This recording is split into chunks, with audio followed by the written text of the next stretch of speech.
अस्सलाम वालेकुम, मैं हूं शाहनवाज़ बुखारी और नई वीडियो लेके आपके सामने आज हाज़िर हुआ हूँ। सरकारी दफातर में मुख्तलिफ़ एब्रीविएशन का इस्तेमाल होता है, मुख्तलिफ़ मुहावरे इस्तेमाल होते हैं। आइए जानते हैं इन मुहावरों को कि ये इनका मकसद क्या है और ये क्यों लिखे और बोले जाते हैं। सबसे पहले हम देख लेते हैं PUC और DFA को। PUC एक पेपर होता है, इसका मतलब है पेपर अंडर कंसिडरेशन। ऐसा दस्तावेज़ात जो सरकारी दफातर में अभी अंडर प्रोसेस हो, जिस पे काम हो रहा हो या किसी पे काम होना हो, तो उसको पेपर अंडर कंसिडरेशन कहते हैं। PU का अल्फाज इस्तेमाल किया जाता है।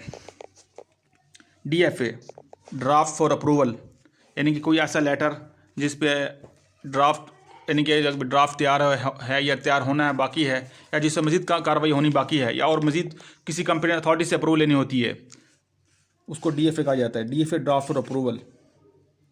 अब चलते हैं FA fresh receipt. Core CORR core correspondence, यानी कि जो हम मुख्तलिफ इदारे मिनिस्ट्री डिवीजन्स या अनऑफिशियली लेटर जो यानी होते हैं, महकमे होते हैं, यानी कि निजी इदारे, वो एक दूसरे को जो ख़त व किताबत करते हैं उसे कॉरस्पॉन्डेंस कहते हैं। तो कोर इसका इस्तेमाल करते हैं, कोड वर्ड है इसका। UO unofficial. ये अनऑफिशियल एक ऐसा नोट है, इसको अगर हम यूँ देख लें कि an unofficial UO note should be made by sending a note on the file itself. This method of consultation should be generally employed between division and attachment where so authorise. यानी कि ये ऐसी रब्ता का ज़रिया है फ़ाइल जो मुख्तलिफ इदारों में इस्तेमाल की जाती है। मिसाल के तौर पर किसी की अपॉइंटमेंट है तो फाइल एक फ़ाइल से दूसरे दफ्तर तीसरे दफ्तर जाती है, उसे अनऑफिशियल नोट कहा जाता है। आगे चलते हैं। DO डेमी ऑफिशियल या ऑफिशियली। डेमी ऑफिशियल एक ऐसा लेटर होता है जो मातहत अफसरों के जो दरमियान जो स्टाफ काम करता है उनके दरमियान जो लेटर लिखा जाता है उसे डेमी ऑफिशियल लेटर कहा जाता है। यानी कि एक ऑफिसर के साथ 4-5 लोग काम कर रहे हैं, वो ऑफिसर अगर उनसे कोई शिकायत है यानी कंप्लेंट करनी हो तो वो उनको लिखा जाता है। आगे चलते हैं। SN, इससे मुराद है जी सीरियल नंबर। जो आम फाइलों पे सीरियल नंबर 1 2 3 करके लिखे जाते हैं या रोमन में लिखे जाते हैं, उनको सीरियल नंबर का SN कहा जाता है। KW keep with file. Keep with file से मुराद उनकी ये है कि अगर कोई चीज़ कोई नोट है या कोई एप्लीकेशन है तो वो उसकी फाइल के साथ उसको लगा के मज़ीद उस पर कार्रवाई की जाए।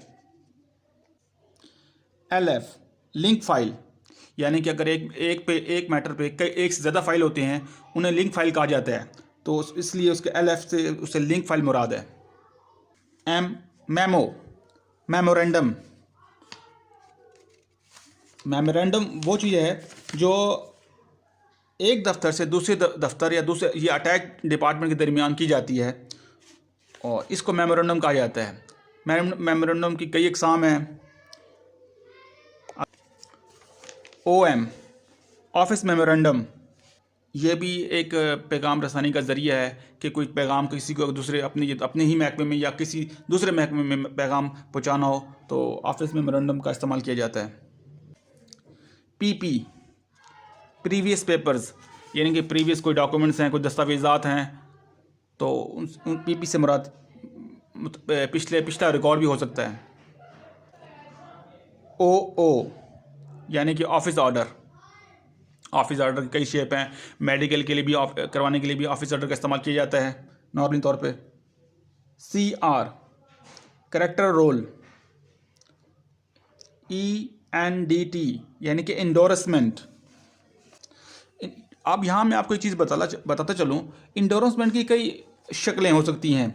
यानी कि वो नोटिफिकेशन के तौर पे भी हो सकता है, कोई रेजोल्यूशन है, कोई प्रेस कम्युनिकेशन है या प्रेस नोट है, टेलीग्राम है या टेली प्रिंटर मैसेज है, यानी कि कोई ईमेल वगैरह है, तो ये सारी चीज़ें इंडोर्समेंट में आ जाती हैं। आज के लिए वीडियो के लिए इतना ही।